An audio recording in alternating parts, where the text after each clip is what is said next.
The video you're about to watch is a compilation of smaller videos called a problem series. I've categorized them into chapters so you can watch this whole video here, mark down which chapters might resonate with you, and then you can take this back to the gym when you go and test it out. In each video, you're gonna get a problem that I see coming up in a ton of shooters that I do in shot breakdowns, and what you should do about that problem, why it's a problem, then the movement that we're looking for that might make that problem go away, and some drills you can do to tackle it. So that's what you're about to go watch. Enjoy, and if you get any value out of this video at all, please consider subscribing, because that affords me the opportunity to continue to bring you free game so you can become the shooter that you need to become. Go get a bucket. Today is the problem of having uneven shoulders in shooting. I see this a ton in our younger athletes who are working on their power generation and they are trying to shoot and they're heaving the ball. That's where it starts. But then often once the athletes grow up and that never gets corrected, we see athletes shooting with a little bit of a lean here, which means there's gonna be some projection of the ball that's going to be more variable than it needs to be. And so the problem can be solved by keeping your shoulders parallel to the floor. And that simple cue will help you shoot straighter more often, which is the ultimate goal. One exercise you can do to help you with that is called boomers. And boomers is a pretty advanced lab work exercise. You'll see many and all of the lab work exercises on the Shooter Shoot Training app. But you're going to boom the ball off the floor. Make sure you meet the ball low with your hands. We don't want to boom it and meet the ball high. Your hands must meet low. And then you are going to shoot the ball in a straight line all the way up. If you boom the ball here and then try to be uneven with your shoulders, it's going to be totally obvious and you're going to look hilarious. So you must keep parallel shoulders to the floor, boom the ball off the floor and straight up into your shot. Those boomers will help cue your body to load more evenly. Another exercise you can use if boomers are a little bit too advanced for you, if you're working your way up there, is simply shooting on a line. We call these line drops. You're going to align your body with your target. Notice how I'm not 10 toes here. I am lined up with my shooting side and my body is slightly tilted. If that's new for you, check out my 10 toes video. I'll link it right here. So from here, can you just cue, even put a mirror or a phone in front of yourself, because you might not even be able to feel if you're a little bit sideways. But we're gonna make sure, use a friend or somebody to tell you if you're even. You're keeping parallel shoulders all the way through, trying to get the ball to land directly on this line in front of you over and over again. But one thing you're focusing on is keeping your shoulders parallel. One thing you can think about is if your shoulders were carrying a tray full of glasses, of full wine glasses. And if you're leaning this way, you're gonna tip all of those wine glasses over. You better keep them straight. So on the way up, you're not spilling any water or wine. You keep the parallel shoulders. That's how you fix that common shooting problem.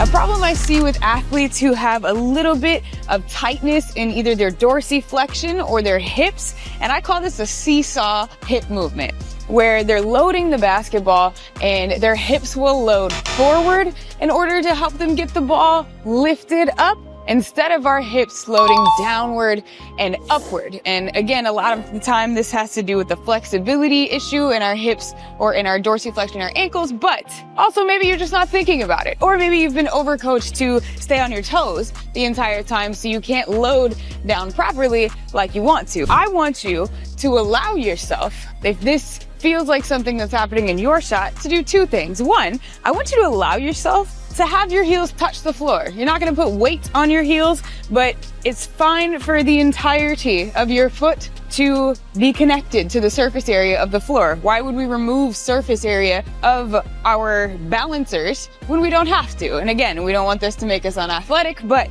we do want us to have a better connection to the floor. Number two is you are going to focus on loading the ball and your hips down for your shots, before your loading process in your shots. Because if you load forward, then this is a compromised power position. It's gonna cause some sort of back and forth whip situation in your shot, and we do not want that. And here are 2 exercises you can use to try and fix this. One is called slow flows. You are going to try and focus on your contact to the floor with your feet, and you're actually gonna shoot as slow as you possibly can. You're gonna flow ball and hips down together, let the ball move, and then flow up. Really focusing on shooting as slow as humanly possible and focusing on keeping our hips in the same plane as if you were standing in a super skinny phone booth and you need to make sure you can stay inside of that phone. That's drill number 1. Drill number 2 is just strengthen your legs. You could do some lunges back into a loaded situation. You could go to the weight room, or you could work on your flexibility. Okay, for your one thing today, I want you to focus on having the ball lead your body up. Right now, what we're seeing in your shot is that you have ball and hips unlocking up together, and that's disrupting your flow of energy. I want you to think about a pendulum. And if a pendulum was knocking 2 objects back and forth, and then turn that sideways. So now imagine this.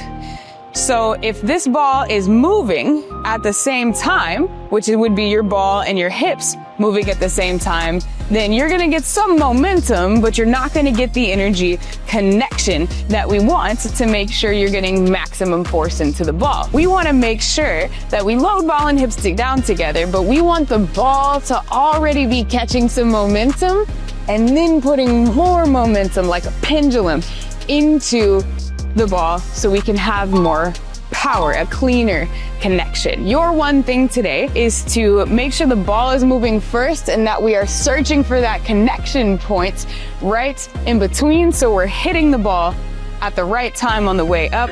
By doing that, we lift the ball first. Another way you can think about this is to pretend you got a string connected to your elbow and your shooting side knee. As your ball gets here, the string is perfectly tight. So when you break the string is when your legs are unlocked. So the ball should already be lifting up here, and when the string breaks, you're able to connect. In the case that you're having a difficult time finding that connection point, I found that to be a helpful analogy.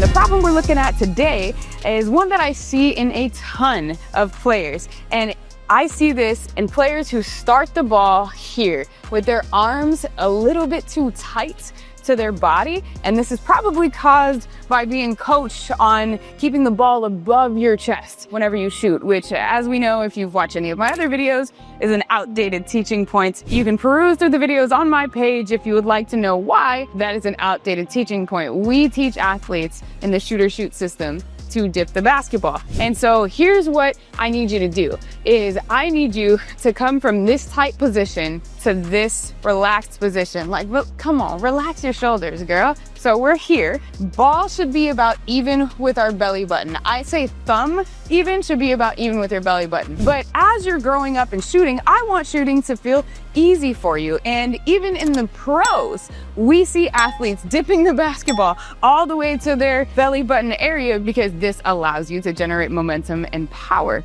going up. No right or wrong way to do it, but there is an easier way to do it. So I want you to relax your arms here when you're doing all of your reps today. Here are a couple of exercises you can use to help you find that position. My favorite one, I learned this from a friend of mine named Andrew Secor. He's a shooting coach in Michigan with Make Shots LLC. Now, these are called in and ups. Now with in and ups, they're just like they sound. You're gonna align yourself with your target. As a reminder, we're not 10 toes to the rim. Our entire body stack is slightly tilted. If that's new for you, then I'll attach my 10 toes video for you here. And so I want you to extend the ball out, hands loaded. You're gonna go slow in, slow up, keep the ball moving at the same speed from start to finish, and need you to focus on finding this relaxed position instead of this tighter position. This is removing your power and your natural energy from the ball. It's causing you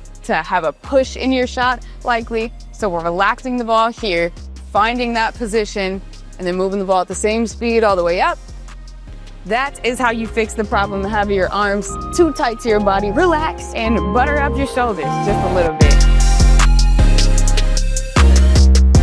Okay, for your one thing today, we want to make sure your arms aren't too far in front of your body. We want to make sure your arms get relaxed and that your ball is only about 3 to 6 inches away from your belly button here. We want this ball to stay connected to our body all the way up and through here. And if we start the ball disconnected from our body, that's going to make it harder to generate power in a really consistent way. So your one thing today is to make sure your arms are nice and relaxed by your body. That's your one thing today.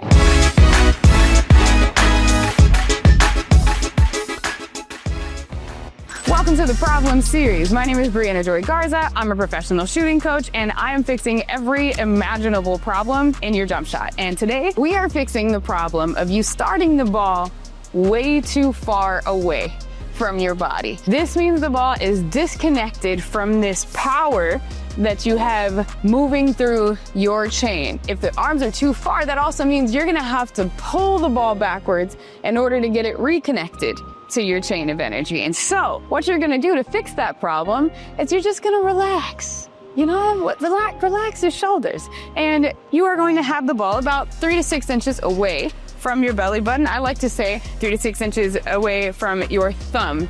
And from there, shot's gonna feel so much easier. Wow. And one drill you can use to fix this, you've seen this before if you've watched any of my videos, is a drill called in and ups. And so in and ups, you're gonna load your legs, load your alignment towards your target, and you are going to start with the ball out in front of you, like this, extended in your arms, but loaded in your hands. You are going to go slow in, slow up, and move the ball at the same speed on the way up. But what you're doing is you're finding this relaxed position as something that your body will recognize, because this position is gonna get you a shot that's connected to your chain of energy off of the floor rather than disconnected to it, where you have to reconnect at a much more difficult posture and timing.